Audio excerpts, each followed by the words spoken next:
मैं विकास पांडे कल्प faculty of education में संस्कृत शिक्षक हूँ और जो हम तैयारी कराते हैं वो है UGC net, JRF, DSSB, TGT, PGT और केंद्रीय विद्यालय टीजीटी। इसके साथ साथ और भी जो संस्कृत से संबंधित परीक्षाएं हैं उनकी हम आपको तैयारी कराते हैं। और जो आज का हमारा विषय है वो है शब्द शक्ति। और ये जो शब्द शक्ति टॉपिक है वो आपका चाहे यूजीसी नेट हो, चाहे आपका टीजीटी हो, चाहे आपका पीजीटी हो, सब में संबंधित है। आज का जो हम आपको विषय पढ़ा रहे हैं वो है शब्द शक्ति। शब्द शक्ति से आपको ये समझना है कि ये शब्द शक्ति प्रायः आपकी UGC net, DSSB, PGT, TGT और संस्कृत से जितनी भी संबंधित परीक्षाएं हैं उन सभी में आपके लिए बहुत ही अनिवार्य है। अब जो शब्द शक्ति है इनमें सबसे पहले आप देखिए कि इसमें दो चीज़ें हैं। एक तरफ आप शब्द देखें और बाद में आप देखें शक्ति। अब एक प्रयोजन है, जब शब्द है तो इसको शब्द को देने वाली कोई ना कोई शक्ति अवश्य होगी, अर्थात जननी। हमारे संस्कृत में ये कहा गया है कि हम इस विषय वस्तु को क्यों पढ़ें, तो इसका तटस्थ उदाहरण दिया गया है, प्रयोजनम अनदिश्य मंदोपि न प्रवर्तते। अगर जो मंद व्यक्ति भी है, अगर वो कोई ना कोई कार्य कर रहा है तो उसमें उसकी कोई ना कोई प्रवृत्ति होगी, उसे उसमें कोई ना कोई प्रयोजन होगा, अर्थात आनंद स्वरूप। आपने देखा होगा प्रयोग में कि कोई मूर्ख जल में जलताड़न क्रीड़ा करता है, जल में जलताड़न कीरता है तो उससे ये प्रायः होता है उसका भी उसमें कोई प्रयोजन छिपा है। अब आपको हम आज का टॉपिक बता रहे हैं शब्द और शक्ति। जो हमारे आचार्य हैं कविराज मम्मट, उन्होंने अपने काव्य प्रकाश में कहा है कि तद दोषौ शब्दार्थौ सगुणो वनलंकृति पुनः वापी, अर्थात तद दोषौ शब्दार्थौ, शब्द और अर्थ का विवेचन किया है। वही हम आज आपको शब्द अर्थ के बारे में बताते हैं। हमारे साहित्य शास्त्र में प्रायः 3 शब्द होते हैं।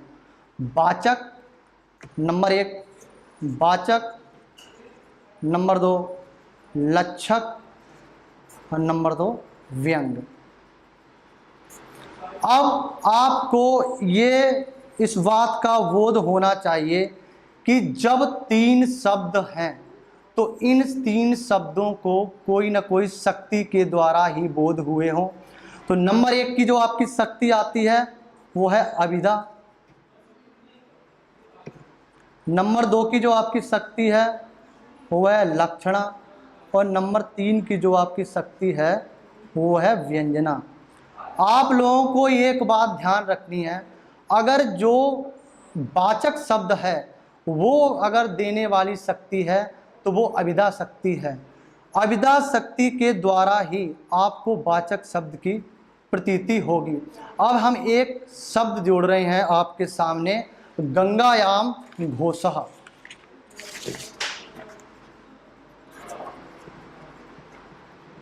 गंगायाम घोषा, यह जो प्रयोजन है ये सभी लोगों ने माना है और ये ज़्यादातर परीक्षाओं में पूछा जाता है। अब ये जो गंगायाम घोषा है इसकी हम सिद्धि कर रहे हैं। गंगायाम जो घोषा है उससे ये है कि गंगा में घोष है, यानी कि गंगा में झोपड़ी है।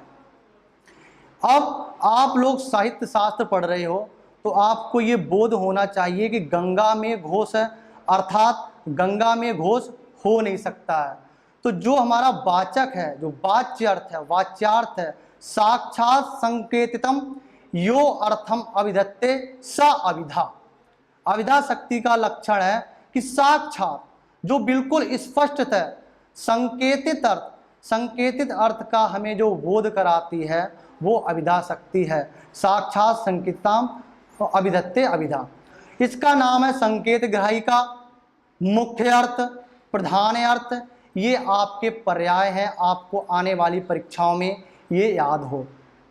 अब जो गंगायाम है इसका जो मुख्य अर्थ है वो है जल प्रवाह, अर्थात जल की धारा। अब सामने वाला जो श्रोता है उसने कहा कि गंगायाम घोष सुना, ततच उसने उसका अर्थ निकाला कि जल प्रवाह में घोष। अब जो जल प्रवाह है उसमें तो घोष टिक नहीं सकता है, तो कहा है इसका कहने का तात्पर्य क्या है। तो बोले इसका कोई ना कोई तो प्रयोजन होगा। तो कहा ठीक है। अब दूसरी शब्द शक्ति है जो हमारी लक्ष्य लक्षणा शब्द शक्ति, वो कहती है कि लक्ष्यार्थ का हमें बोध कराती है। लक्ष्यार्थ का बोध कराने वाली जो शक्ति है लक्षणा, उसका लक्षण है मुख्यार्थवादे तद्युक्ते रूढ़ तो अथ प्रयोजना। कह रही है कि मुख्य अर्थ जो हमारा है जल प्रवाह, उसका बाद होना चाहिए, उसका क्या होना चाहिए, खंडन। तो जो जल प्रवाह हमें अविद्या शक्ति के द्वारा बोध हुआ था उसका खंडन है कि जल प्रवाह में घोष टिक नहीं सकता है। तो अर्थात हमें दो अन्य अर्थ की प्रतीति हो रही है, वो है तट। अब लक्षण बन जाता है गंगा तटे घोषः, गंगा तटे घोषा। अब जब ये लक्षण आपका बनता है तो जो श्रोता है, जो पढ़ने वाला है, वो ये कहता है कि आचार्य मम्मट इतने विद्वान थे, उन्होंने ऐसा क्यों कहा कि गंगा तटे घोषा। तो का जो तट होता है वो नदी के बहुत दूर दूर तक होता है, 10 किलोमीटर भी हो सकता है, 12 किलोमीटर भी हो सकता है, 15 किलोमीटर भी हो सकता है। तो कवि का और जो वक्ता था उसका कहने का प्रयोजन क्या है। तो जो गंगा तटे घोषा अर्थात जो हमें लक्षणा शब्द शक्ति के द्वारा प्रतीत हुआ है, तो अब आपका लक्षण बनता है गंगा तटे घोषा। अब कहा कि इसका कोई न कोई प्रयोजन भी होगा। बोला बिल्कुल प्रयोजन होगा, क्योंकि इसकी जो लक्षणा की सिद्धि है या तो प्रयोजन होगा और या तो रूढ़ी होगी। तो बोला प्रयोजन क्या है। तो कहा इसका जो प्रयोजन है, जो रस है, जो रसांग भूत व्यापार है, जो बिल्कुल सहृदय को लगने वाला है, वो है व्यंग। तो व्यंग यहाँ पर है कि गंगायाम घोषा से हमारा जो कहने का तात्पर्य है, उसका मतलब है जहाँ जल प्रवाह बह रहा है उसके बिल्कुल नजदीक, बिल्कुल तीर हमारी झोपड़ी है, अर्थात शैत्य पावनत्व प्रतीत है। जो शीतलता और पवित्रता की हमें प्रतीति होती है वो गंगायाम घोषा शब्द से हमें बतलाती है। अब ये जो गंगायाम घोषा शब्द शक्ति है, जो प्रयोग है, इसमें आपकी तीनों शब्द शक्ति क्रमशः आती हैं और एक के बाद तिरस्कृत होती चली जाती हैं। नंबर 1 जो आपको हमने बताया है गंगायाम, तो इसका जो अभिधा शक्ति है वो हमें संकेतित अर्थ बताती है कि जल प्रवाह, यानी कि जल में घोष है। जब हम इस पे थोड़ा टीका टिप्पणी करते हैं कि गंगा में घोष टिक नहीं सकता है, तो हमें अन्य अर्थ की प्रतीति होती है और हमारी जो दूसरी शब्द शक्ति है वो आती है लक्षणा। लक्षणा की 3 शर्तें होती हैं। वो नंबर 1 शर्त है आपकी है कि मुख्यार्थ वादे, अर्थात नंबर 1 मुख्यार्थ का वाद हो। एक बार दोबारा बता रहा हूं, मुख्यार्थ का वाद अर्थात जो मुख्य अर्थ है उसका वाद होना चाहिए, उसका खंडन होना चाहिए। तो मुख्य अर्थ जो आपका है जल प्रवाह, जब तक हम इसका खंडन नहीं करेंगे तब तक जो हमें अन्य अर्थ है तट अर्थ जो लक्षणा के द्वारा प्रतीत होता है उसकी प्रतीति नहीं होगी। तो जब इसका हमने खंडन कर दिया कि जल में घोष नहीं टिक सकता है, तो हमें मिला तटे घोषा, गंगा तटे घोषा। अब ये लक्षणा शक्ति ने अन्य अर्थ की प्रतीति कराई है।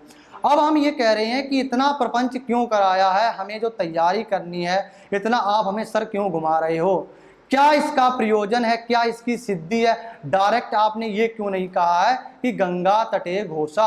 अगर आप ये सब कह देते तो हम सीधा समझ लेते कि गंगा के तट के पास हमारी झोपड़ी है। तो बोला इसमें कोई ना कोई वक्ता का व्यंग छुपा होगा, और जो व्यंग होता है वो बड़ा ही मार्मिक होता है और आसानी से हमें प्रतीत होता है। तो बोले वो क्या है, तो कहते हैं कि इसमें जो तीसरी शब्द शक्ति है व्यंजना, जो अधिकतर लोग मानते हैं वो है हमारी व्यंजना शक्ति और व्यंग्य अर्थ की प्रतीति कराती है। तो वो है शैत्य पावनत्व प्रतीते, शीतलता पवित्रता की प्रतीति। अभी हमने आप लोगों को जो तीनों शब्द शक्तियाँ और तीनों शब्द अर्थ के बारे में जानकारी दी है। अब 2009 के यूजीसी नेट में एक क्वेश्चन पूछा गया था कि जो गंगा शब्द है उसका मुख्य अर्थ क्या है। अब इसमें हम आपको 4 विकल्प दे रहे हैं, उनमें से आपको एक बताना है। नंबर 1 जलप्रभा, नंबर 2 घोष, नंबर 2 बल्ली, नंबर 2 शीतलता। अब जो आपको इसमें से बताना है कि एक जो मुख्य अर्थ था वो अविदा शक्ति के द्वारा कौन है। 4 विकल्प आपके सामने होंगे पेपर में, आपको जो सही लगे उसमें आपको टिक मारना है। नंबर 1 जलप्रभा, जल की धारा, नंबर 2 घोष, नंबर 3 बल्ली और नंबर 4 पे है शीतलता। अब आपने अगर इसको विषय वस्तु को क्रमशः पढ़ा होगा तो आपका जो शब्द है जलप्रभा, जो मुख्य अर्थ है, उसको आपको बताने में कोई भी परेशानी नहीं होगी और आपको 1 नंबर मिल जाएगा। इसी प्रकार जो हमारे प्रयोग हैं दैनिक जीवन में, वो बहुत से प्रयोग आते हैं, कुर्सी लाओ, घोड़ा लाओ। तो इनका जो मुख्य अर्थ होता है कि कुर्सी लाओ का तात्पर्य है कुर्सी लाओ। आजकल आप लोग एक प्रकरण देखते होंगे कि हम रास्ते में जाते हैं तो ऑटो वालों किससे कहते हैं ए ऑटो। तो ए ऑटो का तात्पर्य क्या है? क्या ऑटो वाले ऑटो को बुला रहे हो? या हम पूछते हैं आप कहाँ जा रहे हो तो कहते हैं आटा पिसाने जा रहे हैं। अरे आपको पता है आटा तो पिसा है, इसमें कहने का तात्पर्य क्या है? अगर हम आपसे पूछ दें यहीं पर कि ए रिक्शा, तो ए रिक्शे से तात्पर्य है हम रिक्शा वाले को बुला रहे हैं। जो रिक्शा वाला है, ये जो अन्य अर्थ है ये आपको निकालना है लक्षणा शब्द शक्ति के द्वारा। अविदा में आप लोगों को बिल्कुल भी दिक्कत नहीं होनी चाहिए, क्योंकि अविदा सिर्फ इतना काम करती है कि वो मुख्य अर्थ को बताती है। एक प्रकरण था कि एक छोटा सा बालक था और वो बालक को किसी भी शब्द का बोध नहीं था, बस वो देख रहा था। उसने देखा कि एक छोटा बालक है, माना कि ये, इसके बाद एक मध्यम वर्गीय है और एक ये वृद्ध है। वृद्ध वाले ने मध्यम वर्ग को आदेश दिया कि गाम लाती, यानी कि गाय को लाओ। बालक को किसी बात का ज्ञान नहीं है, उसने ये देखा कि वृद्ध व्यक्ति बोला गाम लाती, यानी गाय को लाओ। अब जो मध्यम वर्ग है वो गया गाय को लाया। उसके बाद उसने कहा अश्वा लाती, तो अब उसने क्या किया, घोड़ा को लाया। थोड़ी देर बाद उसने कहा गाम बदनाती। अब उसने गाम गाम के शब्द को सुना 2 बार, तो अब उसने इसमें छांटने की क्षमता हो गई है कि जो गाम है और अश्वा है, यानी गाम से जो हमारा तात्पर्य है वो है गाय और जो अश्व से तात्पर्य है वो है घोड़ा। तो इन चीज़ों को आपको बोध होता है।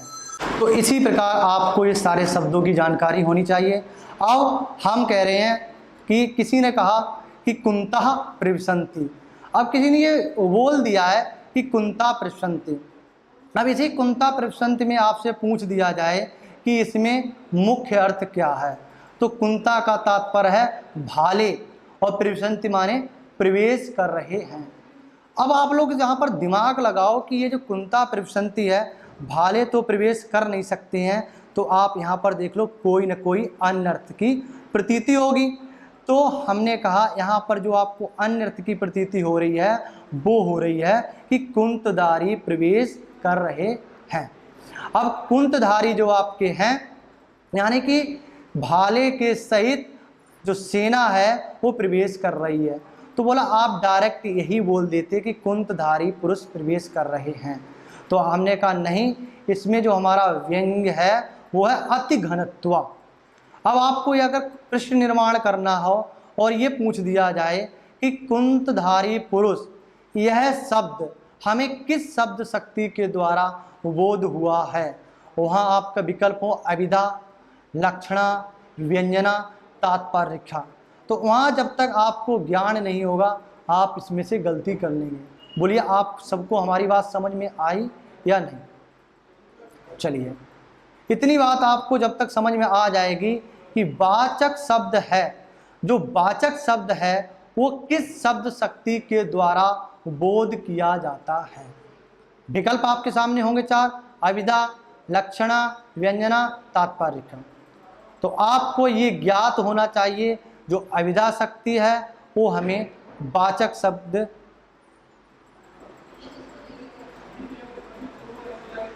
जो अविधा शक्ति है वो हमें वाचक जो शब्द की प्रतीति कराती है और इसका अर्थ है वाच्य। मैं थोड़ा लिख दे रहा हूं, आप लोग समझ लेना। नंबर 1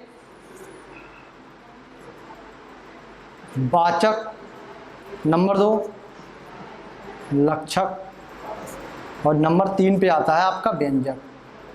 आप लोग ऐसा अपना बना सकते हैं। अब वाचक है शब्द और जो अर्थ है वो है वाच्य, ठीक है। अब जो लक्षक है इसका अर्थ है लक्ष्य और जो नंबर 3 पे आपका आता है वो है व्यंग। अब आपको इतनी बात आ गई कि हमारे साहित्य शास्त्र में अगर क्वेश्चन पूछा जाए कि कितने शब्द हैं, विकल्प है 4, 5, 6, 3। तो जब आपको पता है कि हमारे साहित्य शास्त्र में, काव्य शास्त्र में 3 शब्द हैं, तो वो 3 शब्द हैं आपके वाचक, लक्षक और व्यंजक। अब यहीं पर आपको अगर ये पूछ दिया जाए कि इनमें से कौन सा शब्द काव्य में नहीं है, वाचक, लक्षक और व्यंजक, और एक पूछ दिया जाए तात्पर्य, तो आपको पता होना चाहिए जो तात्पर्य है वो हमारे काव्य शास्त्र में नहीं आता है, उसको मानते हैं मीमांसक। मीमांसक आपके कुमारिल भट्ट और प्रभाकर मिश्र हैं। अपनी विषय वस्तु पे आओ। यहीं पर यह पूछा जा सकता है कि वाच्य शब्द की प्रतीति, अर्थ की प्रतीति कराने वाली कौन सी शब्द शक्ति है, तो आपके सामने ऑप्शन है अविधा।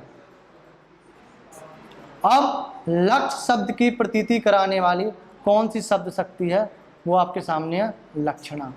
और व्यंग शब्द की प्रतीति कराने वाली कौन सी शब्द शक्ति है, वो है व्यंजना। अब आपके पास 3 शब्द हैं, 3 अर्थ हैं और 3 शब्द शक्तियां हैं, और आप सबको ये भी पता है कि कौन सी शब्द शक्ति और कौन सा अर्थ हमें किसके द्वारा बोध होता है। उदाहरण आपके सामने होंगे, बहुत सारे होंगे, आप जितना उनका अभ्यास करेंगे उतना आप क्लियर करेंगे। इतना आपके समझ में आया? ठीक है। आज का हमारा जो टॉपिक था वो शब्द शक्ति था। अच्छा, अभी हमने आप लोगों को जो विषय पढ़ाया था वो थी हमारी शब्द शक्ति। अब आपको ये ज्ञात हो गया है कि शब्द शक्ति को कौन मानता है। हमारा संस्कृत साहित्य शब्द शक्ति को मानता है। अब कुछ हम आपसे प्रश्न निर्माण करते हैं, उसके बाद हम विषय वस्तु को आगे बढ़ाते हैं। अब जो हमारी विषय वस्तु है कि अविधा शब्द शक्ति किस अर्थ का निर्माण करती है, चलिए आप बताइए इसको। व्यंग, हम आपको इसके विकल्प दे रहे हैं। नंबर 1 लक्ष्य, नंबर 2 व्यंग, नंबर 3 वाच्य और नंबर 3 तात्पर्य। अब आपके सामने 4 विकल्प हैं और एक क्वेश्चन है। यूजीसी नेट में ये क्वेश्चन पूछा गया है। अब आपको ज्ञात होना चाहिए कि हम क्या पूछ रहे हैं। तो हमने थोड़ी देर पहले बताया था कि साहित्य में हमारे 3 शब्द होते हैं, वाचक, लक्षक और व्यंजक। आपको तीनों शब्दों की जानकारी है। अब जब आपको तीनों शब्दों की जानकारी है तो आपको 3 शक्तियों की भी जानकारी होनी चाहिए। वो है आपकी अविधा, लक्षणा और क्रम से व्यंजना। अब जो तीसरी एक अन्य शब्द शक्ति मानते हैं मीमांसक, वो है आपकी तात्पर्य। क्या हमारा क्वेश्चन था उसको पूरा करते हैं कि अविधा शब्द शक्ति के द्वारा किस अर्थ की प्रतीति होती है, तो वो आपका विकल्प है वाच्य। यानी कि वाच्य में है आपको टिक लगाना है। क्लियर? अब मैं एक दूसरा क्वेश्चन पूछ रहा हूं कि इनमें से कौन सी शब्द शक्ति को साहित्य शास्त्र में नहीं गिना गया? अविधा, लक्षणा, व्यंजना और तात्पर्य। अब आपने कितनी शब्द शक्ति पढ़ी है? 3। अब आपको पता है कि एक शब्द शक्ति हमने पढ़ी नहीं है, वो है तात्पर्य। तो आपको सीधा इस पे आंख बंद करके इस पे टिक लगानी है। ये क्लियर कट हुआ? यानी कि कहने का मेरा बस इतना तात्पर्य है कि हमें जितनी भी चीज़ पढ़ाई जा रही है और हम आपको जितनी भी चीज़ पढ़ा रहे हैं, आप उस पर अपनी एक पकड़ बनाइए, प्रश्न निर्माण करिए कि ऐसा हुआ तो ऐसा क्या होगा। यानी अगर आप हमने एक क्वेश्चन बना दिया है तो 10 क्वेश्चन बनाने की आप में शक्ति होनी चाहिए। हम एक एक चीज़ नहीं बताएंगे ना। अब जैसे कि किसी ने ये कह दिया है कि कलिंगा शासिका, इसका मुख्य अर्थ है कि कलिंग साहसी है, कलिंग देश साहसी है। अब आपको ये ज्ञात होना चाहिए कि ये पूछ दिया गया है कि कलिंगा साहसिका, तो कहने का तात्पर्य ये है कि कलिंग देश साहसी है। तो क्या आपके दिमाग में ये बात नहीं आ रही है कि कलिंग देश साहसी है, अर्थात कलिंग एक देश है और देश एक जड़ है, जड़ साहसी हो नहीं सकता। तब आपको ये ज्ञात होना चाहिए कि यहाँ पर कलिंग साहसी का वाच्यार्थ क्या है। अगर पूछा जाता है कि कलिंगा साहसिका, इसमें से वाच्यार्थ क्या है, तो आपका वाच्यार्थ इसमें है कलिंग देश। 4 ऑप्शन है, कलिंग देश, कलिंगवासी, कलिंग के लोग या कलिंग। जो उड़ीसा है वर्तमान में उसको हम कहते हैं कलिंग। अब कलिंगा शासिका में आपको इस बात का हो कि इसमें जो अविदा शब्द शक्ति है उसने किस अर्थ की प्रतीति कराई है। तो अविदा ने इसमें हमें जो शब्द शक्ति की प्रतीति कराई है वो कराई है कलिंगवासी पुरुष, यानी कि कलिंग देश। अब आपने अपने दिमाग में बात दौड़ाई कि कलिंग देश तो साहसी हो नहीं सकता, अर्थात कहना क्या चाहते हो। तब हमने कहा कि कलिंगवासी पुरुष। अब अगर आपका क्वेश्चन ये पूछा जाता है कि कलिंगवासी पुरुष साहसी हैं, ये किस शब्द शक्ति के द्वारा बोध हुआ है, तो वो आपका विकल्प है लक्षणा। यानी कि लक्षणा शक्ति जो है उसने कहा है कि कलिंग देशवासी पुरुष साहसी हैं। यानी आपको शब्द शक्ति जोड़ना और तोड़ना आ गया है। क्लियर है? किसी को कोई भी परेशानी किसी प्रकार की? ठीक है, नहीं, आगे बढ़ते हैं। इसी प्रकार हमारे साहित्य शास्त्र में बहुत से उदाहरण हैं, बहुत सी चीज़ें आई हैं, तो आपको इन सब की विषय वस्तु की जानकारी होगी तो आप कर लोगे। आचार्य मम्मट ने कुछ चीज़ें मानी हैं और जो आपके आचार्य विश्वनाथ हैं उन्होंने खंडन किया है। जो आपका द्वितीय उल्लास है वह पूरा है शब्द और शक्ति का। अब अगर ये पूछा जाता है कि शब्द शक्ति का निरूपण किस उल्लास में है, तो वो आपका उल्लास है द्वितीय उल्लास। विकल्प है आपका प्रथम उल्लास, द्वितीय उल्लास, चतुर्थ उल्लास। तो आपको वहाँ पर हमें ज्ञात होना चाहिए कि कौन से उल्लास में इसका वर्णन है। स्पष्ट हुआ? तो आप जितना अभ्यास करोगे, जितनी आपको यहाँ पर एक लक्षण दिया गया है कि अभ्यास का पौना पुण्येन अभ्यासा, अभ्यास जो होता है वो हम बारंबार करते हैं। ठीक है, इतना तैयार हुआ? चलिए अब पूछा जाए कि आचार्य मम्मट ने लक्षणा के कितने भेद माने हैं, तो आचार्य मम्मट ने लक्षणा के 6 भेद माने हैं। आप लोग लिखना चाहे तो लिख लीजिए, क्योंकि बिल्कुल स्पष्ट होना चाहिए कि किसने कितने भेद माने हैं। और इसी चीज़ को आचार्य विश्वनाथ ने कहा है कि लक्षणा के 80 भेद हैं।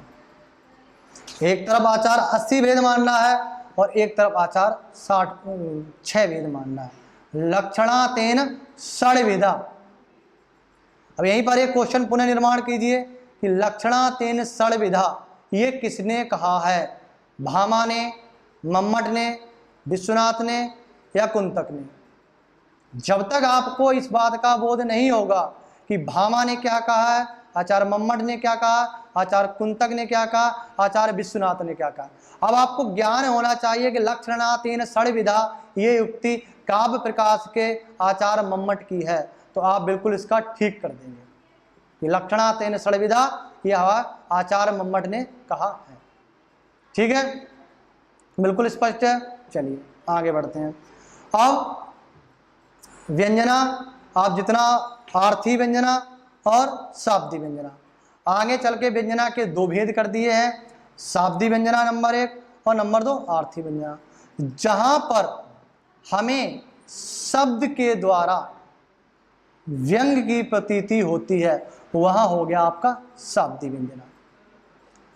कहने का तात्पर्य इतना हमारा है कि आपने देखा होगा दैनिक जीवन में हम कुछ ऐसा बोलते हैं कि हमें शब्द सुनते ही हंसी आ जाती है या आनंद मिलता है, तो वहाँ पर हमारी शाब्दी व्यंजना होती है। और कहीं कहीं पर हम शब्द तो सुन लेते हैं लेकिन हमें आनंद नहीं मिलता, रस की प्रतीति नहीं होती है, तब हम वहाँ पर क्या करते हैं, अर्थ को ढूंढते हैं, और हमारी अर्थ के द्वारा जो हमें रस की प्रतीति होती है वो है हमारी आर्थी व्यंजना। स्पष्ट? तो शाब्दी व्यंजना आर्थी व्यंजना के हिसाब से जो आपकी व्यंजना है उसके दो भेद हुए। अब जितना आप इस क्लास में आएंगे और अभ्यास करेंगे उतना आपको अभिधा, लक्षणा और व्यंजना के बारे में आ जाएगा। अब पूछा जाए कि व्यंजना के कितने भेद माने हैं, तो आपको जब पता है तो व्यंजना के दो भेद माने हैं। ठीक है, चलिए अब आपको आज हमने अभिधा का विशेष रूप से ज्ञान कराया है, लक्षणा और व्यंजना, यानी अभिधा और लक्षणा और व्यंजना तीनों शब्द शक्तियों को बताया है, किसने क्या माना है, कौन सी जो चौथी शब्द शक्ति है वो किसने नहीं मानी है, इनका आपको हमने क्रम से बताया है। अब अगर पूछ दिया जाए कि जो चतुस्रह जो चौथी शब्द शक्ति है उसको किसने माना है, मीमांसक ने, वैयाकरणी ने, साहित्य शास्त्र ने या अलंकार शास्त्र ने, तो आपको जब बोध होगा कि जो तात्पर्य चौथी शब्द शक्ति है उसको मीमांसक ने माना है। मीमांसक हमारे कुमारिल भट्ट हैं और प्रभाकर मिश्र। इस चीज़ को आपको ज्ञान है तो आप विषय वस्तु को समझ जाएंगे। ठीक है, चलिए, यानी कि आपको अभिधा, लक्षणा और व्यंजना का शब्दतः एक एक को बताया गया। और जो आपका गंगायाम घोषा है, गंगायाम घोषा केवल एक ही उदाहरण ऐसा है जिसमें आपकी अभिधा, लक्षणा और व्यंजना तीनों शब्द शक्ति आती हैं। गंगा जो होता है उसका जल प्रवाह जो शब्द है वो अभिधा शक्ति ने बोध कराया और तुरंत चली गई, उसका इतना ही कार्य था कि उसने अभिधा शक्ति की जो जल प्रवाह शक्ति बोध कराया। लक्षणा जब आई तो उसने तट अन्य अर्थ की प्रतीति करी है।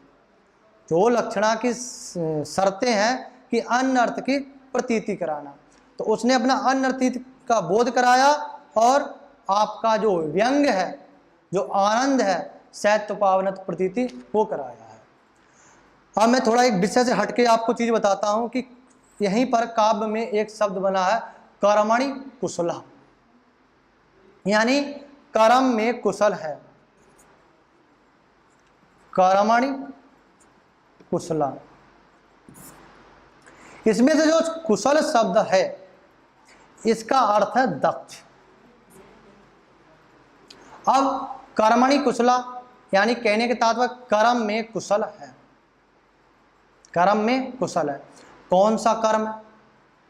ये जो आपका कुशल शब्द है इसकी जब आप व्युत्पत्ति करोगे तो होगा कुशान लाति इति कुशला, अर्थात कुशान लाति इति कुशला। आप लोगों ने गांव में देखा होगा कि कुश जो डाब इत्यादि होता है, कुश, वो जब हम उखाड़ते हैं तो उखाड़ने में बड़ी परेशानी होती है क्योंकि बड़ा तीक्ष्ण होता है। तीक्ष्ण से ऐसा लगता है कि वो हमारे हाथों में कहीं चोट ना पहुंचा दे, तो उसको जो लाने में निपुण है उसे हम कहते हैं कुशल।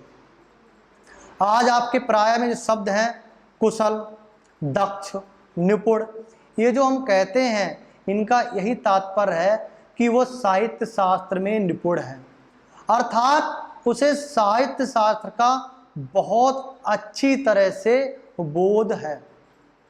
ठीक है, और जब उसे साहित्य शास्त्र का बोध है तो उसे हमने कह दिया साहित्यज्ञ, यानी साहित्य में निपुण है वो पढ़ाने में बहुत दक्ष है, उसकी कथा शैली बहुत निपुण है। इन चीज़ों का हम प्रायः प्रयोग करते हैं, सब करते हैं, आप लोग भी करते हैं कि पांडे सर हिंदी बहुत अच्छी पढ़ाते हैं, वो तो हिंदी में दक्ष हैं, निपुण हैं, कुशल हैं। तो ये जो कुशल शब्द है ये हमारा कुशान लात इति कुशला से निकला है। जिस प्रकार हमें कुश लाने में बहुत सी कठिनाइयों का सामना करना पड़ता है, उसी प्रकार हमें किसी भी विषय वस्तु की जानकारी करने में बहुत ही ज्ञान इकट्ठा करना पड़ता है।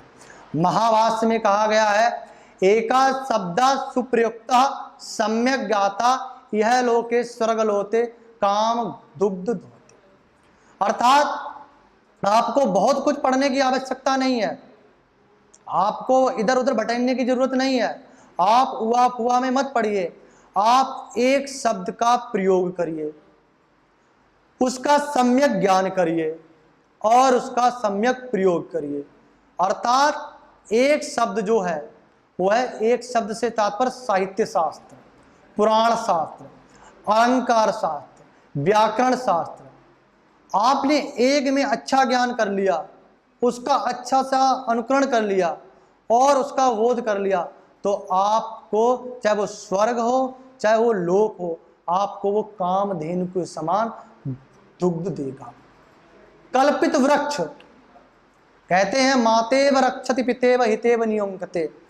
ये जो विद्या है, आपने एक शब्द का सही ढंग से प्रयोग किया, सम्यक ज्ञान किया, तो आपको इधर उधर भटकने की जरूरत नहीं है। ठीक है, आपने साहित्य शास्त्र में जो शब्द और अर्थ है उनमें से शक्ति, अर्थ और शब्द तीनों का बढ़िया ढंग से निरूपण कर लिया। इनके बाद आपका वाक्य आएगा। आज का जो प्रकरण है हमारा इतना है और इस पे आप ढंग से पढ़िए। आगामी जो कक्षाएं होंगी हम आपको नए नए विषय का ज्ञान देंगे। चलिए, हम उम्मीद करते हैं, हमें ये अपेक्षा है कि जो भी आज हमने आपको विषय वस्तु बतलाई है उसकी भाषा, उसके शब्द आपके भली प्रकार समझ में आए होंगे। हमारी भाषा में अगर किसी प्रकार का दोष है तो आप हमें बताएं, हम और आगे उत्तरोत्तर आपको समझाने की प्रयास करेंगे।